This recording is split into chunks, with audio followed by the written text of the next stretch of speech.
चलो भाई, आज का लेक्चर स्टार्ट करते हैं हम लोग। और आज के लेक्चर में जैसा कि आप देख रहे हैं, आपके सामने एक प्रॉब्लम यहाँ पड़ी हुई है। ये वो प्रॉब्लम है जिसे अब तक मुझसे कई सारे स्टूडेंट्स ने जो है पूछा है। तो मैंने इसी प्रॉब्लम को वीडियो के लेक्चर के द्वारा आपको समझाने के लिए जो है लेक्चर बनाया है। तो आप इसे देखें, और जिन लोगों को इस तरह की प्रॉब्लम्स को सॉल्व करने में दिक्कत आती होगी वो इसके कॉन्सेप्ट्स को अच्छे तरीके से समझ लें।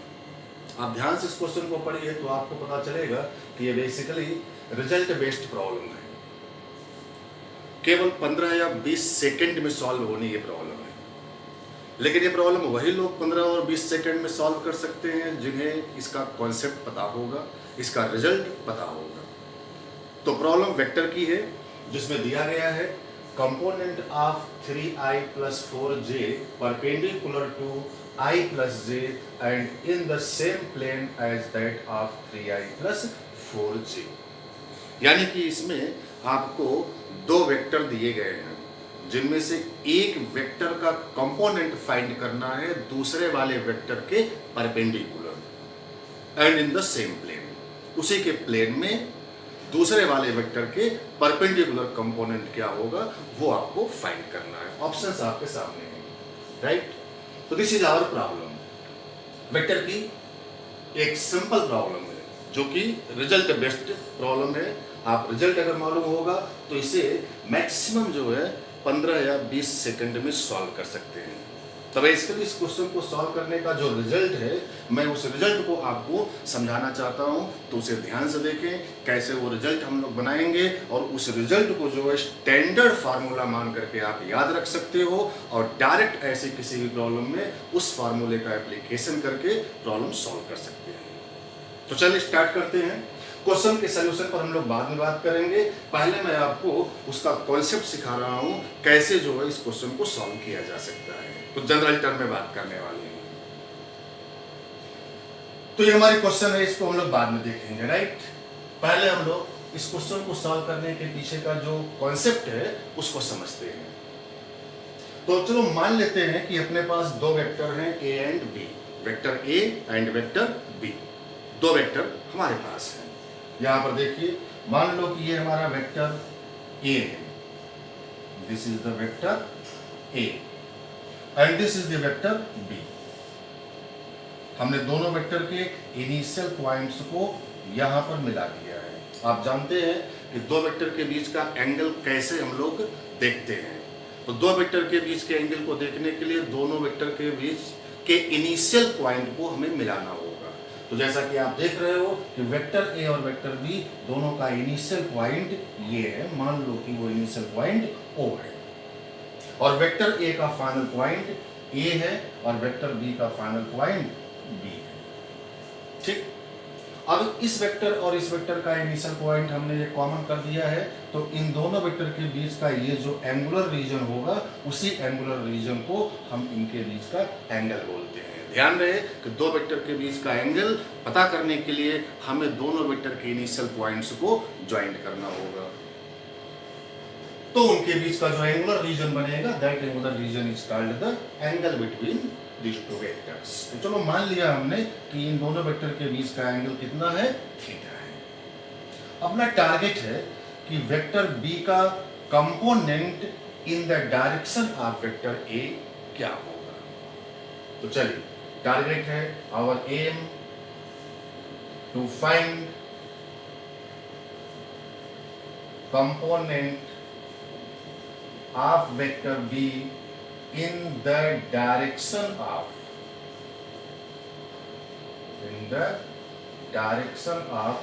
vector a। This is our target। So we have to find out component of vector b in the direction of vector a।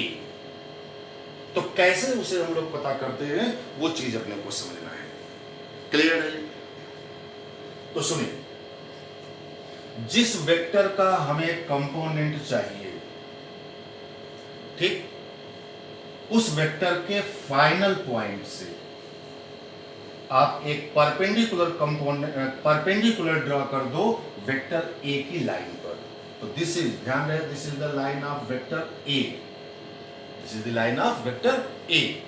हमें इस वेक्टर बी का कंपोनेंट चाहिए वेक्टर ए के अलोंग, वेक्टर ए की डायरेक्शन में। तो हमें vector B के फाइनल पॉइंट से वेक्टर ए की लाइन पर एक परपेंडिकुलर ड्रा कर देना है। तो ये लो भाई, हमने एक परपेंडिकुलर ड्रा कर दिया। मान लो कि ये पॉइंट एन पर मिला,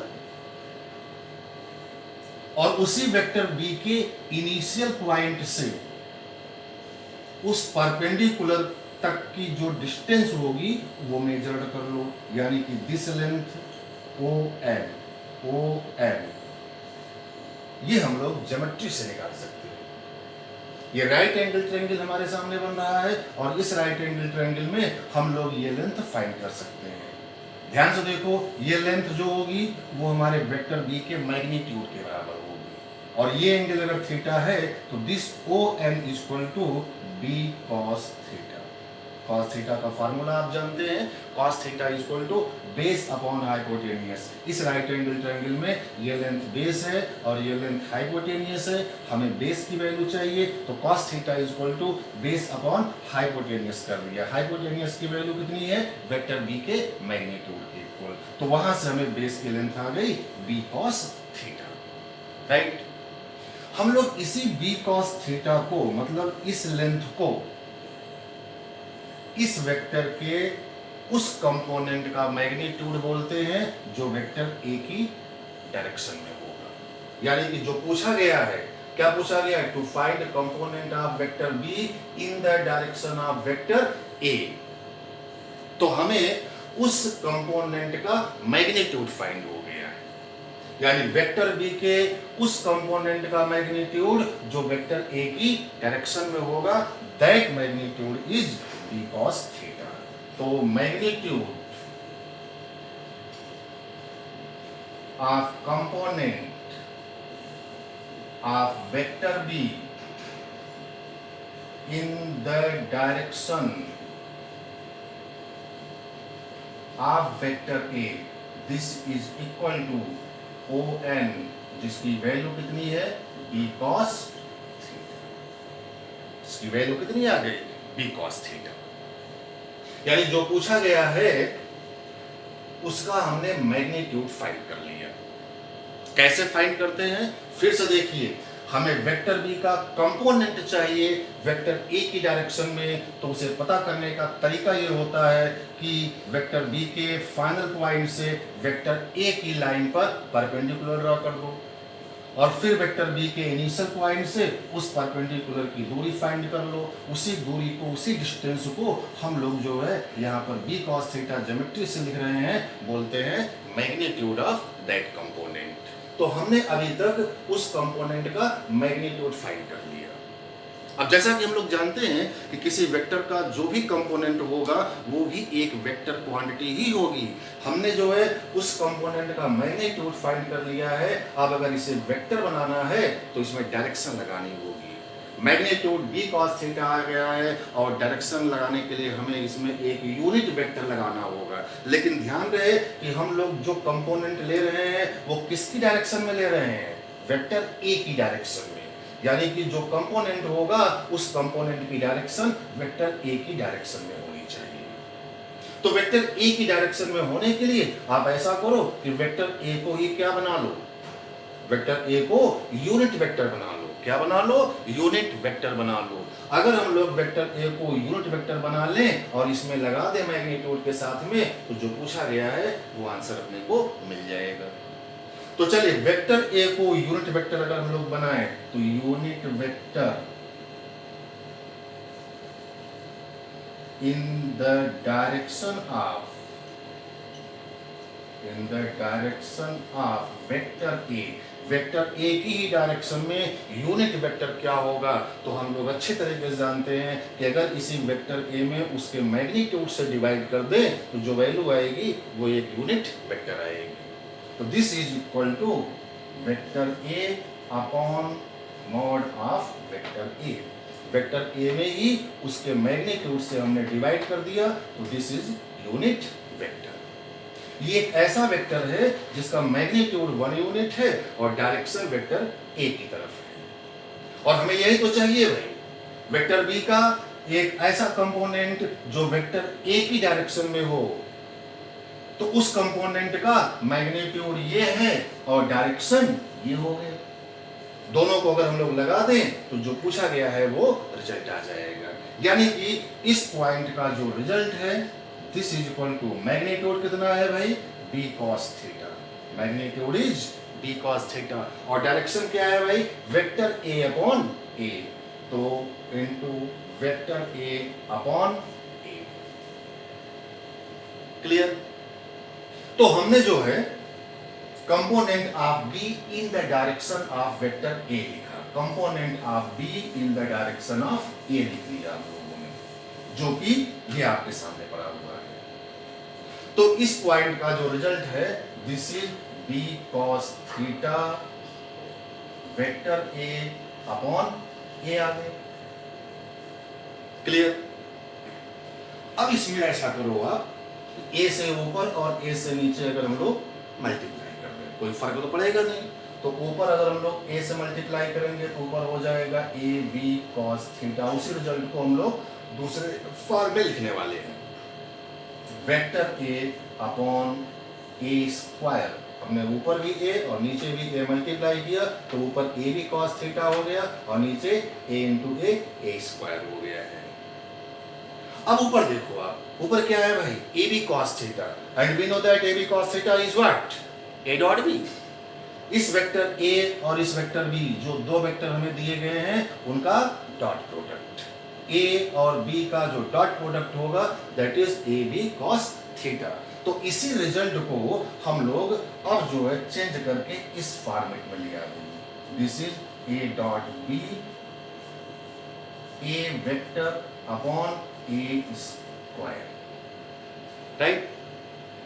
यानी कि component of vector b in the direction of vector e, a is comes out a dot b vector a upon a square.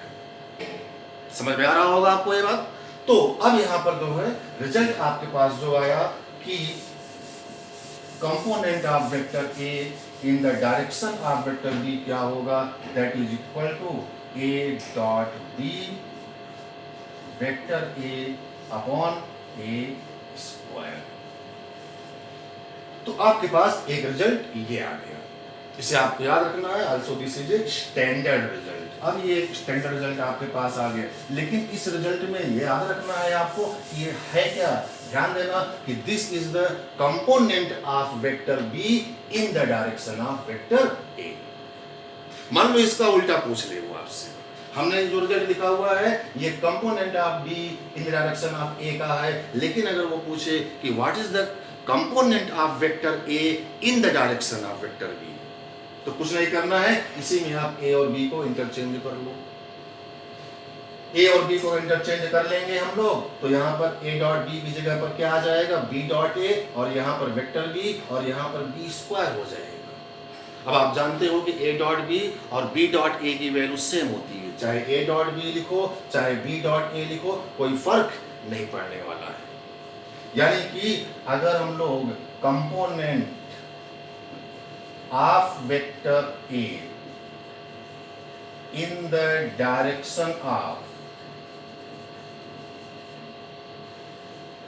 Vector b लिखना हो, क्या पूछा गया है कि what is the component of a in the direction of vector b, तो आप इसी रिजल्ट में a और b को इंटरचेंज कर लो। अच्छा भाई, अगर a और b को इंटरचेंज करेंगे तो यहाँ b डॉट a बनेगा और b डॉट a की value also equal to a dot b ही होती है, तो ये वैल्यू तो आप एज इट इज वही रखो, तो this is also a dot b।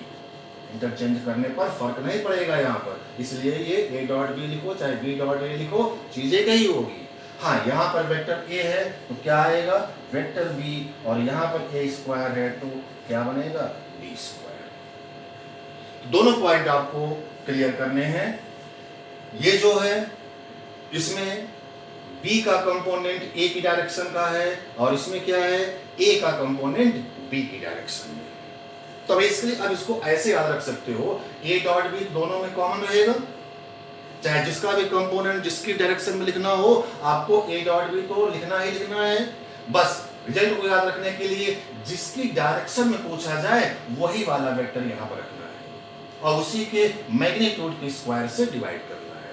अगर हमें ए की डायरेक्शन में देखना है तो यहाँ ए और उसके मैग्नीट्यूड का स्क्वायर से डिवाइड हुआ है। अगर यहाँ पर हम लोग बी की डायरेक्शन में देख रहे हैं तो यहाँ वेक्टर बी आएगा और उसके मैग्नीट्यूड के स्क्वायर से डिवाइड करना होगा। तो याद करना भी बहुत ही सिंपल है, ए डॉट बी दोनों में रहेगा, जिसकी डायरेक्शन में देखना है बस वो वाले वेक्टर्स यहाँ पर आएंगे। क्लियर? अच्छा भाई, ये जो हमने निकाला इसमें एक वेक्टर का कंपोनेंट दूसरे वेक्टर की डायरेक्शन में निकाला है, बट ध्यान रहे कि जो अपनी प्रॉब्लम है उस प्रॉब्लम में ये चीज नहीं पूछा गया है। मैंने आपको जो अभी तक बताया है उसमें एक वेक्टर का कंपोनेंट दूसरे वेक्टर की डायरेक्शन में निकालना बताया है, बट क्वेश्चन हमारा जो है उसमें यह है कि एक वेक्टर का कंपोनेंट दूसरे वेक्टर के परपेंडिकुलर निकालना है। तो वो बड़ी आसानी से आपको यहीं से दिख जाएगा। ध्यान से देखो, हमने जो है ये वाला जो रिजल्ट निकाला है, ये वाले रिजल्ट में बी का कंपोनेंट ए की डायरेक्शन में निकाला है, मतलब कि वो ये है। ये एक वेक्टर हो गया, vector O N. Vector O N क्या हुआ भाई? This is basically vector O N. ये वेक्टर ओ एन बी का कंपोनेंट ए की डायरेक्शन में है, राइट? जो कि यहां पर आपको दिख रहा है, this is vector O N. ये बी का कंपोनेंट ए की डायरेक्शन में है। अब अगर हमें इसी बी का कंपोनेंट ए के परपेंडिकुलर चाहिए तो यही जो परपेंडिकुलर है इसमें आप एक एरो लगा दो नॉर्मल से बी के फाइनल पॉइंट की तरफ। तो ये एक वेक्टर हो गया, vector N B. Initial point इसका एन है और फाइनल पॉइंट क्या हो गया? बी हो गया है। तो this vector N B is called component of vector B perpendicular to vector A. ध्यान दीजिए, ये परपेंडिकुलर है। तो वास्तव में हमारे इस वेक्टर के दो कंपोनेंट आए, एक कंपोनेंट ये है और एक कंपोनेंट ये है। This is perpendicular component. और जो अपनी प्रॉब्लम है उसमें यही वाला जो है पूछा गया है, एन डिफाइन करना है। अब अगर ध्यान से देखो तो ये एक ट्रायंगल बन रहा है। ये वैल्यू वेक्टर बी है, गिवन है। ये वाली वैल्यू जो है हम लोग निकाल चुके हैं, vector O N. This is vector O N. ये मालूम है, ये मालूम है, ये हमें फाइंड करना है। तो आप ट्रायंगल रूल अप्लाई करके ये वैल्यू फाइंड कर सकते हो। यानी कि अब हम लोग क्या लिखने वाले हैं?